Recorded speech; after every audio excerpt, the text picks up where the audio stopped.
आज हम class 9th की वर्कशीट 70 करेंगे और ये आपका चैप्टर 11 है, कार्य तथा ऊर्जा। आज हम करेंगे शक्ति के बारे में। शक्ति यानी कि पावर।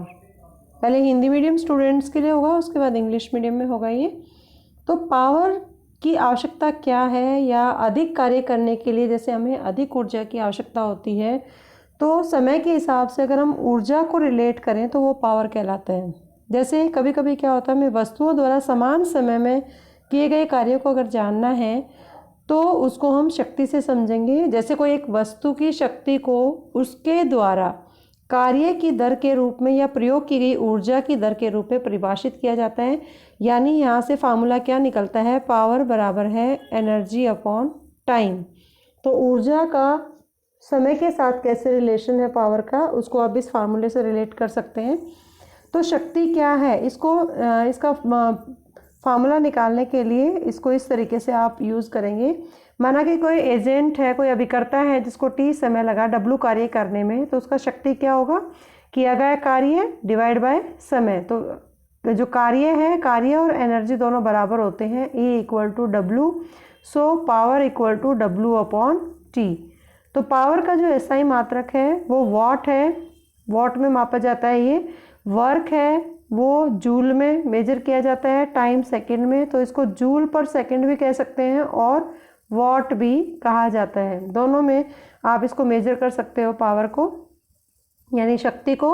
और औसत शक्ति अगर किसी चीज़ की निकालनी है तो कितना उसने कार्य किया, कुल किया गया कार्य और टोटल समय से उसको डिवाइड कर देंगे तो वो औसत शक्ति निकल आएगी।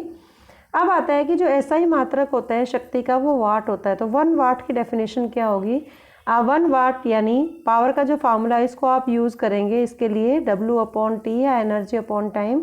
माना कोई वस्तु 1 सेकेंड में, टाइम है 1 सेकेंड, और जो कार्य किया वो 1 जूल किया, तो वो 1 वाट के बराबर होगा। 1 वाट बराबर है 1 जूल अपॉन 1 सेकेंड। तो यहाँ से आप डिफाइन कर सकते हो कि यदि कोई वस्तु के द्वारा 1 सेकेंड में 1 जूल कार्य किया गया तो वो उस वस्तु की शक्ति 1 वाट कहलाती है। और शक्ति के दूसरे मात्रक भी हैं, जैसे 1 kilowatt equal to 1000 watt, 1 kilowatt इस तरह से रिप्रेजेंट करते हैं इसको, और ये 1000 वाट के बराबर है। और 1 मेगावाट होता है जो वो 10 की पावर 6 वाट के बराबर, 1 गीगावाट होता है वो 10 की पावर 9 वाट के बराबर होता है। तो अलग अलग यूनिट्स हैं ये। जो आपके घर के अंदर बिजली का बिल आता है उसमें जो ऊर्जा की व्यावसायिक मात्रा है उसको अभिव्यक्त करने के लिए एक बड़ा मात्रक यूज़ किया गया है जिसका नाम है किलोवाट घंटा, जो कि 1 यूनिट के बराबर होता है। यानी 1 घंटे में 1 किलोवाट जो ऊर्जा है वो व्यय की गई, कितनी ऊर्जा उसमें लगी, वो किलोवाट आर कहलाएगी। इसको आप यहाँ से ऐसे लिख सकते हो, एनर्जी अपॉन टाइम। और एनर्जी क्या होता है, पावर इनटू टाइम। अगर हम घरों में जो मीटर में बिल आता है वो 1 यूनिट या 1 किलोवाट आर का मतलब क्या है कि 1 किलोवाट की दर से 1 घंटे में जितनी एनर्जी खपत होती है वो 1 किलोवाट आर कहलाती है। तो इस तरीके से आप इसको डिफाइन कर सकते हैं। इसके बेस पे कुछ न्यूमेरिकल्स भी हैं, इसमें उदाहरण दे रखे हैं, वो उदाहरण जरूर आते हैं पेपर के अंदर। जैसे पहला उदाहरण है कि कोई वस्तु 20 जूल कार्य करने में 5 सेकंड का समय लेती है। तो यहाँ पे वर्क दे दिया, टाइम दे रखा है, पावर का फार्मूला लगाइए और उसको निकाल सकते हो, वर्क अपॉन टाइम, तो आपको ये 4 वाट आ जाएगा। दूसरा उदाहरण है कि 50 केजी द्रव्यमान का एक बच्चा 45 सीढ़ियाँ 9 सेकंड में चढ़ जाता है। यदि हर सीढ़ी की ऊंचाई 15 सेंटीमीटर हो तो उस शक्ति का परिकलन कीजिए कि उसको कितनी शक्ति लगी। तो सबसे बड़े लड़के का जो भार है वो 50 केजी है, और भार का फार्मूला क्या होता है, W equal to mass into gravity है। मास दे रखा है यहाँ पे, तो भार निकालने के लिए उसको ग्रेविटी से मल्टीप्लाई करेंगे तो 500 न्यूटन उसका भार आया। सीढ़ियों की जो हाइट है वो 45 सीढ़ियाँ, और एक की हाइट है 15 सेंटीमीटर, उसको मीटर में कन्वर्ट करना है तो 15/100 मीटर में हो गया। 6.75 मीटर हाइट हुई सीढ़ी की। चढ़ने में जो समय लगा वो 9 सेकेंड लगा। तो शक्ति का फार्मूला क्या है, किया गया कार्य डिवाइड बाय समय। तो किया गया कार्य W 500 न्यूटन, mgh जिसको हम कह सकते हैं, और यहाँ पर क्योंकि हाइट भी दे रखी है तो W क्या होता है, फोर्स इनटू डिस्प्लेसमेंट है। तो फोर्स भी हमारे पास mg और हाइट भी है h, और डिवाइड बाय टाइम, तो ये आपका कुल शक्ति है 375 वाट लगी उस बच्चे की 45 सीढ़ियाँ चढ़ने में। तो इस तरीके से आप इसको डिफाइन कर सकते हैं। जो मैंने पहले बताया था कि आपके घरों में जो बिल आता है वो 1 किलोवाट आवर या 1 किलोवाट आवर 1 यूनिट के बराबर होता है, और 1 किलोवाट आवर को अगर हमें जूल में कन्वर्ट करना है तो आप इसको डिफाइन कर सकते हैं, क्योंकि 1 किलोवाट है 1000 वाट के बराबर और 1 घंटे में होते हैं 3600 सेकेंड। तो इसको जब आप मल्टीप्लाई करोगे तो 3.6 × 10⁶ जूल, यानी 1 किलोवाट आवर की जो वैल्यू है वो 3.6 × 10⁶ जूल के बराबर होती है। अगर ये आपको जस्टिफाई करना है तो आप इस तरीके से पूरा करेंगे। तो इसके बेस पे जो आपने वर्कशीट में पढ़ा, सारे क्वेश्चंस ये नीचे दे रखे हैं, इन क्वेश्चंस को अपनी नोटबुक में करेंगे, पांचों के पांचों क्वेश्चंस को, ताकि आपकी अंडरस्टैंडिंग चेक हो जाए। Now the time for the English medium students, and today's worksheet is worksheet 70 for the class 9th, and we are going to discuss about work and energy, which is chapter 11 of 9th class, and today we will discuss about power. Then how do you know that which of the object have done more work, consumed more energy? And this comparison can be done by knowing the amount of work done by the object in a specific time. And there is another physical quantity that we call is power. So power of the object is defined as the rate of energy consumption or rate of work done. It means energy upon time equal to power, or you can say work upon time. Rate of work done. Rate means with respect to time we have to divide work with the time. Now how can you derive the formula of power? So for example, there is an agent who work W in the time T, then power is defined as work done upon time. And what is the unit of power? It is measured in watt, or you can measure in the joule per second according to formula. And average power can be written as total work done or total energy consumed divided by total time taken.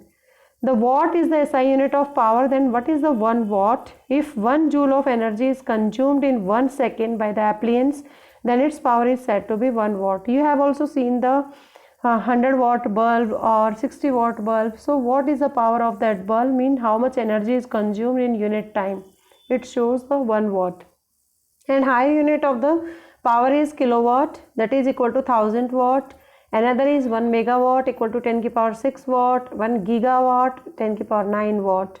And what is the commercial unit of energy? The large quantity of the energy is expressed in the bigger unit of energy, that is called kilowatt hour, and it is represented by 1 kWh. And what is its definition? 1 kilowatt hour means the energy is used in 1 hour at the rate of 1 kilowatt. So it is called 1 kilowatt hour, and 1 kilowatt hour is also called 1 unit. Whenever you see your bill of electricity, then you see how many units are there or consumed by your appliances of your house.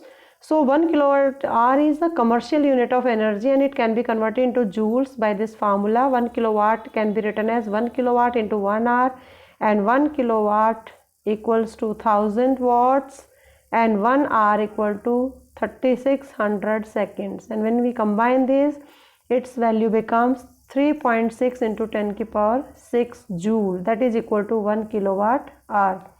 Now on the basis of this formulas and the definitions, there are the 2 examples in this worksheet. Then it's very important. A body does 20 joule of the work in the 5 seconds. So you have given joule, if you see the symbol of SI unit of energy, joule or work done. So work done is given, time is given, then power. What is the formula of power? W upon T, or you can write energy upon T. So you will get the answer. In the second example, where you will see that a boy of mass 50 kg runs up a staircase of 45 steps in 9 seconds. If the height of each step is 15 centimeter, find his power. So first of all, you have to calculate the weight of the boy. Mass is given 50 kg, then you have to weight, what is the formula of the weight? Equal to mass into gravity. So mass is 50 and 10 is the gravity, then 500 Newton is the weight of the child. And height of the staircase can be written as 45 stairs are there, and each stair has the height is 15 centimeters. Then convert 15 centimeter into meter, that is 15 upon 100 meter. So when we multiply this, then its value is 6.75 meter, and time taken to climb on the stairs is 9 seconds. So what is the formula of the power? work done upon time. Then work done is 500 and the time taken is height of the stair is 6.75 and the time is 9 seconds. So use this value, work done equal to force into displacement, where force is equal to mass into gravity and height is displacement. So mgh divided by time, then you will get the formula of power. And how much power is used by the child? That is 375 watt. So on the basis of this worksheet, you have to check your understanding by doing these questions in your notebook. I hope you understand the concept of power and related numericals. Keep watching Super Vigyan. Thank you so much.